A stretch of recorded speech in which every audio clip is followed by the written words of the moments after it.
ایرانی پارلیمنٹ کے اسپیکر باقر غالیباف نے کہا ہے کہ اگر مفاہمتی یادداشت سے ایران کو فائدہ نہیں تو اس کی کوئی ضرورت نہیں۔ ایران اس وقت امریکہ کے ساتھ حقیقی جنگ کی صورتحال میں ہے۔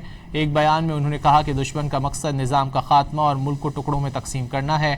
انہوں نے کہا کہ مفاہمتی یادداشت اسی وقت معنی رکھتی ہے جب اس کی شقیں مؤثر ہوں اور ان پر عمل درآمد ہو۔ انہوں نے کہا کہ ایرانی مسلح افواج کو دشمن کی جارحیت کا جواب دینے کے لیے ہمیشہ کی طرح مکمل آزادی حاصل ہے۔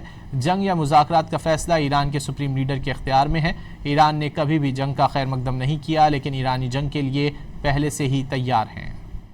ایرانی پارلیمنٹ کے اسپیکر باقر غالیباف نے کہا ہے کہ اگر مفاہمتی یادداشت سے ایران کو فائدہ نہیں تو اس کی کوئی ضرورت نہیں۔ ایران اس وقت امریکہ کے ساتھ حقیقی جنگ کی صورتحال میں ہے۔ ایک بیان میں انہوں نے کہا کہ دشمن کا مقصد نظام کا خاتمہ اور ملک کو ٹکڑوں میں تقسیم کرنا ہے۔ انہوں نے کہا کہ مفاہمتی یادداشت اسی وقت معنی رکھتی ہے جب اس کی شقیں مؤثر ہوں اور ان پر عمل درآمد ہو۔ انہوں نے کہا کہ ایرانی مسلح افواج کو دشمن کی جارحیت کا جواب دینے کے لیے ہمیشہ کی طرح مکمل آزادی حاصل ہے۔ جنگ یا مذاکرات کا فیصلہ ایران کے سپریم لیڈر کے اختیار میں ہے۔ ایران نے کبھی بھی جنگ کا خیر مقدم نہیں کیا، لیکن ایرانی جنگ کے لیے پہلے سے ہی تیار ہیں۔